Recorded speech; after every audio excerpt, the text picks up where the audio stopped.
नमस्कार दोस्तों, align form data में फिर से आपसे स्वागत है। उत्तर प्रदेश में प्री प्राइमरी शिक्षकों की बम्पर भर्ती निकल रही है, जिसके तहत उत्तर प्रदेश के जितने भी को लोकेटेड आंगनबाड़ी केंद्र हैं, उनमें एक एक ईसीसी एजुकेटर की भर्ती होनी है। को लोकेटेड मतलब ऐसे आंगनबाड़ी केंद्र जो प्राइमरी स्कूल कैंपस के अंतर्गत आते हैं, उन्हीं को को लोकेटेड बना दिया गया है। ऐसे आंगनबाड़ी केंद्रों में एक एक ईसीसी एजुकेटर की भर्ती होनी है, जो कि संविदा पे ही होना है। इस वीडियो में हम जानेंगे कि इसके लिए न्यूनतम योग्यता कितनी होनी चाहिए, इसका वेतन क्या है, इनका चयन प्रक्रिया कैसे होगा, इनके कार्य दायित्व क्या है और इसका फॉर्म कैसे भरा जाएगा। तो आइए शुरू करते हैं। इस फॉर्म को भरने के लिए आपको इससे संबंधित जानकारी के लिए आपको सबसे पहले अलाइन फॉर्म अड्डा की ऑफिशियल वेबसाइट पर आना होगा। यहाँ पे जैसे ही आप आते हैं, यहाँ पे देखिए pre primary teacher ECC educator 2024 form का लिंक बना हुआ है। यहाँ पे देखिए, यहाँ पे डैशबोर्ड बना हुआ है, pre primary teacher ECC educator 2024 form. आपको इस पर क्लिक करना है। जैसे ही क्लिक करते हैं, एक नया टैब ओपन होगा। आपको नीचे आना है। देखिए, इसके लिए जो एज लिमिट है, मिनिमम 18 साल होना चाहिए और मैक्सिमम 40 साल। आयु की गणना जो है 1/7/2024 से होगी। इसके लिए आपको ग्रेजुएशन होना जरूरी है और ग्रेजुएशन में होम साइंस यानी गृह विज्ञान सब्जेक्ट ग्रुप में होना चाहिए। मिनिमम 50% आपका ग्रेजुएशन में होना चाहिए। आरक्षित कैटेगरी के लिए 5% छूट भी होगा। इसके अलावा एनटीटी यानी नर्सरी टीचर ट्रेनिंग, सीटी नर्सरी, डीपीएससी, इतने भी या फिर इसके समकक्ष जो भी डिप्लोमा वगैरह है, आप इसमें लगा सकते हैं। ध्यान रहे, मिनिमम 2 साल की कोर्स होनी चाहिए। जो पद इसमें है 10,684 पद है। उसके बाद देखिए, यहाँ पे फॉर्म भरने के लिए जानकारी नहीं दी गई है कब तक इसका फॉर्म भरा जाना है। ऑनलाइन फॉर्म भराएगा या फिर ऑफलाइन, उसके लिए भी अभी जानकारी नहीं मिल पाई है। यहाँ पे देखिए डिस्ट्रिक्ट वाइज वैकेंसी लिस्ट है, आप इसको ओपन करके देख सकते हैं। देखिए जिला वाइज जितने भी यहाँ पे पद खाली है दिखाया गया है। मान लीजिए आगरा है तो आपका जिला तो 146 पद है। PM3 के लिए 15 है, यानी टोटल 161 वैकेंसी है। इसी तरह जो भी आपका जनपद है आप यहाँ पे देख सकते हैं। रायबरेली अगर आपका जिला है तो 209 पद है। वाराणसी में 135 पद है, यानी टोटल 10,684 पद पे भर्ती होनी है। इसके बाद देखिए, इसके लिए पूरी जो जियो इसका नोटिफिकेशन है, यहाँ पे देखिए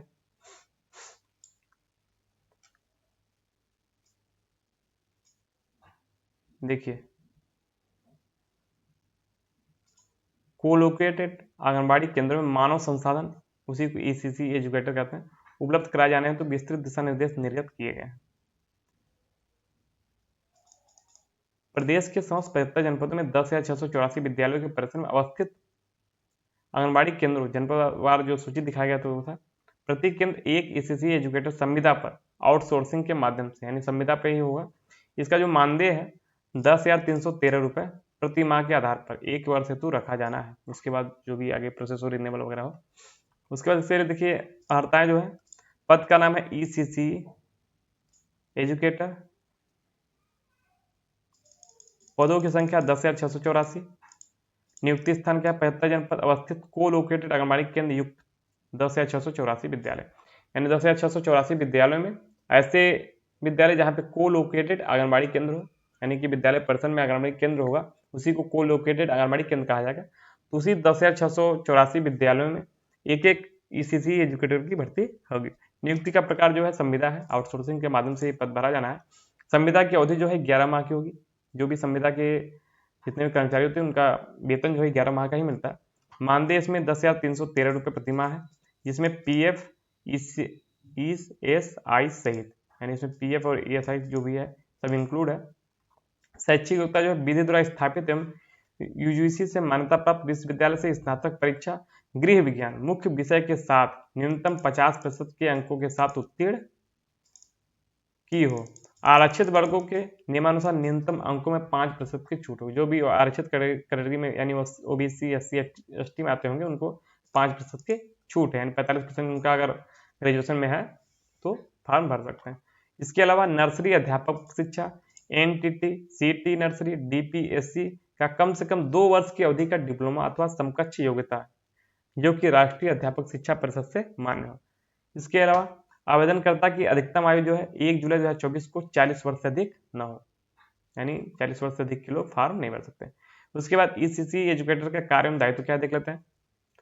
आयु वर्ग 3 से 6 वर्ष के बच्चों को औपचारिक शिक्षा हेतु तैयार करना। जो प्री प्राइमरी में है 3 से 6 वर्ष की एज लिमिट, उसी प्री प्राइमरी के बच्चों को औपचारिक शिक्षा हेतु तैयार करना। बच्चों के भौतिक, मानसिक, सामाजिक, संवेदनात्मक एवं अकादमिक विकास हेतु वातावरण सृजन एवं आंगनबाड़ी कार्यकर्त्री को उक्त की संप्राप्ति में सहयोग प्रदान करना। और उनका काम जो है आयु वर्ग 5 से 6 वर्ष के बच्चों पर विशेष ध्यान देते हुए निपुण भारत मिशन के अंतर्गत निर्धारित अधिगम स्तर की संप्राप्ति को सुनिश्चित करना। उसके अलावा बच्चों के संज्ञानात्मक विकास हेतु रंग, आकार, ध्वनि, वस्तु, वातावरण यथा पेड़ पौधे, पक्षी, जानवरों आदि से संबंधित गतिविधियों का प्रयोग करना। उसके बाद देखिए आंगनबाड़ी कार्यकर्त्री को बच्चों के साथ अन्य क्रियाकलापों जैसे खेल, नाटक, पिकनिक, क्षेत्र भ्रमण, संगीत, हाथ के कार्य आदि हेतु कार्योजना बनाते हुए कार्य करना। अभिभावकों के साथ, मुख्यतः माताओं के साथ बैठक करते हुए बच्चों की प्रगति से लगातार अवगत कराना। इसके साथ ही घर में बच्चों को सीखने का वातावरण उपलब्ध कराने हेतु माताओं का अभिमुखीकरण करना। इसी प्रकार से देखिए इतने सब काम दिखाए हैं इसमें, आप इसको डाउनलोड करके अच्छे से देख सकते हैं। ये जो भी है जिला समिति के द्वारा इनका चयन होना है, जिसमें जिलाधिकारी, प्राचार्य और जिला कार्यक्रम अधिकारी, सेवा योजना अधिकारी तमाम लोग रहेंगे। उनकी समिति के थ्रू ये पूरा भर्ती होना है, जिला स्तरीय भर्ती होगी।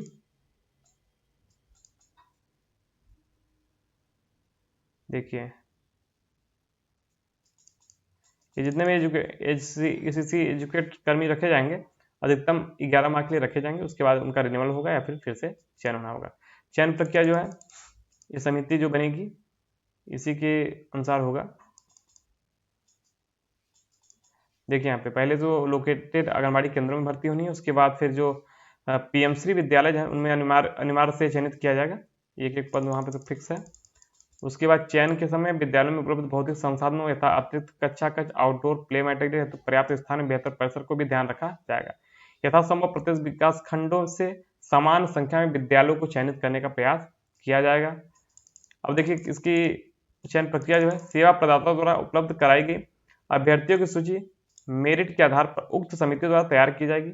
मेरिट सूची जो है हाई स्कूल, इंटर, स्नातक, डीएपएस जो भी है स्नातक ग्रेजुएशन लेवल का, एनटीटी या जो भी संबंधित डिप्लोमा जो है शैक्षिक योग्यता हेतु निर्धारित अर्हता के आधार पर जो भी उनका डॉक्यूमेंट लगना है के प्राप्तांकों के प्रतिशत के योग के औसत के आधार पर प्रत्येक जनपद मेरिट सूची अवरोही क्रम में तैयार करेगा। यदि 2 या 2 से अधिक अभ्यर्थियों की परीक्षाओं में प्राप्तांकों का जो औसत जो है योग जो है समान होगा, उसमें जो अधिक आयु वाले अभ्यर्थी होंगे उनको वरीयता दिया जाएगा। अगर आयु भी समान है तो अंग्रेजी जो अल्फाबेट है उसके अनुसार उनको वरीयता मिलेगा। प्रत्येक परीक्षा के प्रतिशत को दशमलव के 2 अंकों में पूर्णांकित किया जाएगा, यानी दशमलव के 2 अंक तक।